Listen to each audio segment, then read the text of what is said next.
Donc aujourd'hui, je vais vous parler un petit peu comment vous pouvez apprendre à vos enfants à parler en français. So today I'm going to teach you how you can teach your kids how to speak French.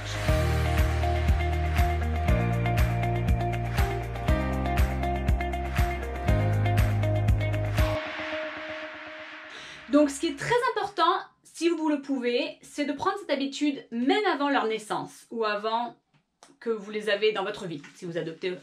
So the key, I think, if you can, is to first of all do it before they're born or before they enter your life, like if you're adopting. Donc comment faire ça? Donc par exemple moi à la naissance, enfin non, quand j'étais enceinte avec mes deux enfants, tout d'abord Noah, c'était mon fils aîné, j'ai commencé à lui parler en français alors qu'il était déjà dans mon ventre.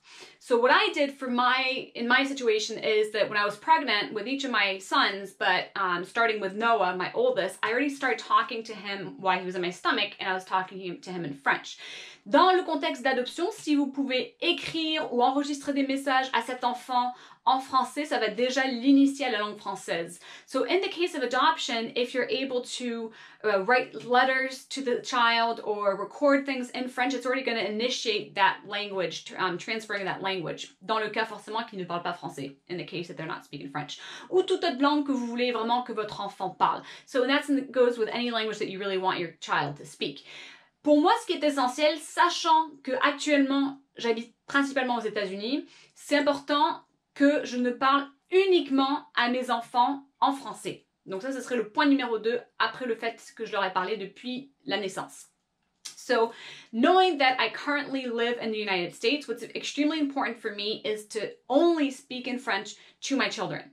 So that would be point number 2, knowing that point number 1 was really to speak to them in French since birth, if you can.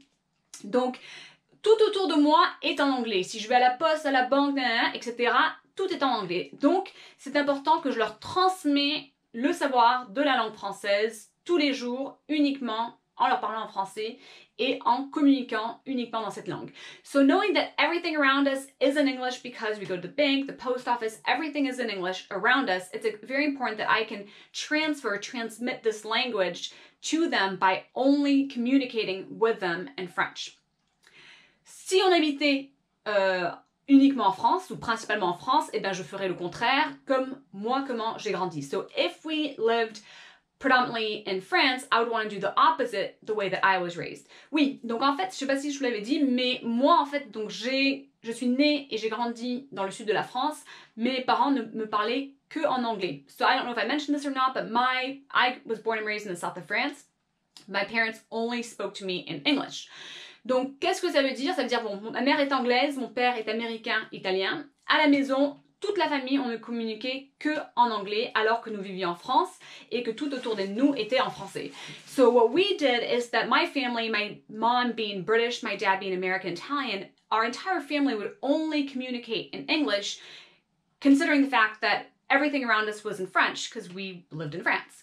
Donc avec les enfants, depuis le plus jeune âge, je ne leur communique uniquement qu'en français pour donc en faire un peu faire le contraire de ce qu'ont fait mes parents avec moi. So I only communicate to my children in French because I'm trying to do the opposite of what my parents did to me. Plus tard, mes parents ont eux aussi déménagé aux États-Unis et on a continué de se parler en anglais jusqu'à la naissance de mon fils aîné. So later on, my parents moved to the United States and we also communicated, we were still communicating in English until the birth of my son.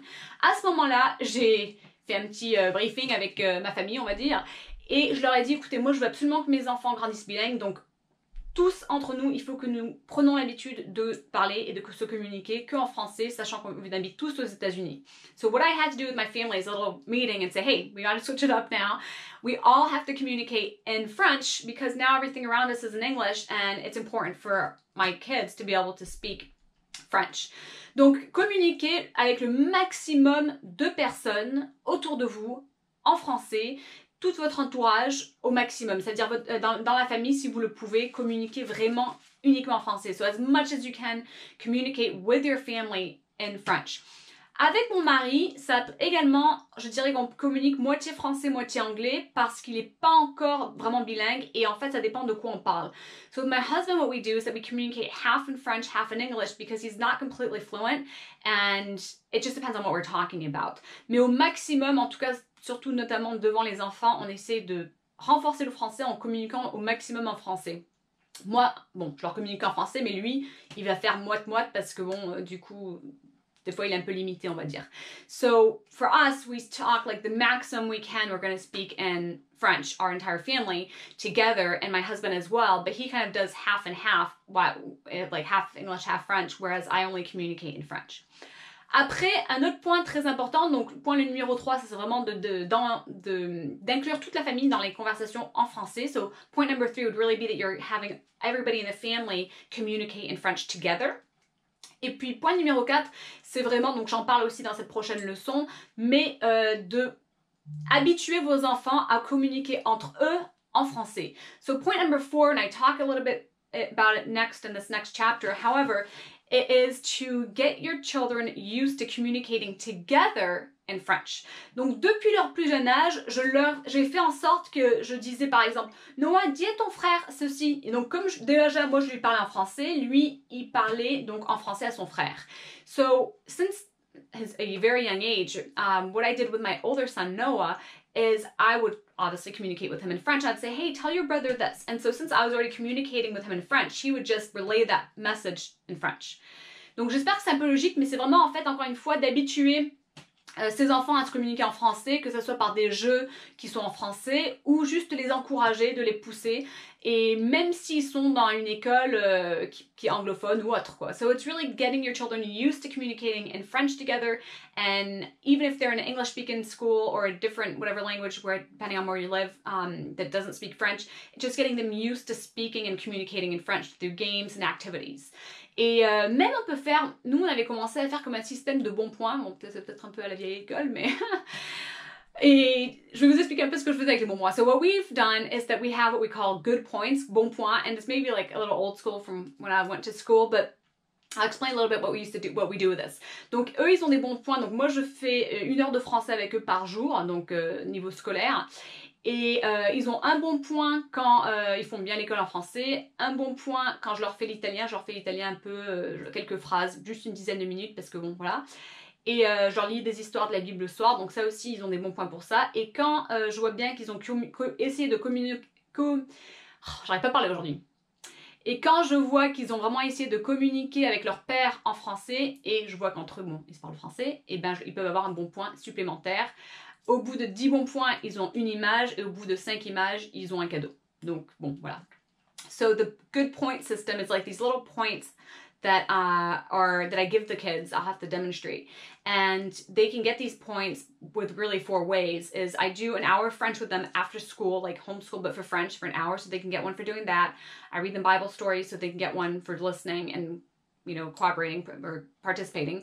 And then I do Italian with them about maybe 10 minutes a day just to get some phrases and stuff down. I don't have that much time, so that's all I can really commit to doing. But I do that, and then that gives them, they can get a bon point for that. And then the 4th one is if they really are trying to communicate to their father, my husband, in French, more than just the norm. And obviously they're speaking in French together. Donc c'est encore une fois, c'est une question d'habitude. Si vous n'avez pas encore l'habitude de communiquer, de parler en français ensemble, en famille, avec vos enfants, changez cette habitude. So if you're not used to speaking in French together, as a family, with your kids, change that habit. C'est vraiment une question d'habitude et ça va prendre peut-être 3 semaines. C'est-à-dire qu'au début, ça va vraiment être une bataille. Mais à force, ça va vraiment être une habitude que vous allez adopter. So it is a little bit of a battle. The first 3 weeks, it does take a while to have that. But if you're able to change the habit, which takes about 3 weeks to do, like I mentioned, then this is great for the kids. Nous, il y a peut-être 2 ans de ça, on a commencé à demander aux enfants de faire des tâches ménagères, pas pour de l'argent de poche ou pour des bons points, mais juste, ils doivent faire une tâche ménagère par jour. Et les 3 premières semaines, c'était tellement difficile, il fallait qu'on soit derrière eux, à leur demander de vider les petites poubelles, ou faire les plaintes, ou même plier leur linge. Mais après 3 semaines, maintenant, c'est passé comme une lettre à la poste, quoi. So, what we did a couple of years ago is that we started enforcing chores at the house. And that's not for any kind of allowance or anything, just part of life, and they have to do it.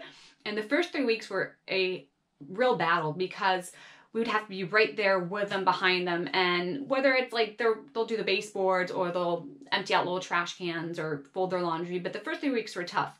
Now it's just easy peasy. It's just really easy to do.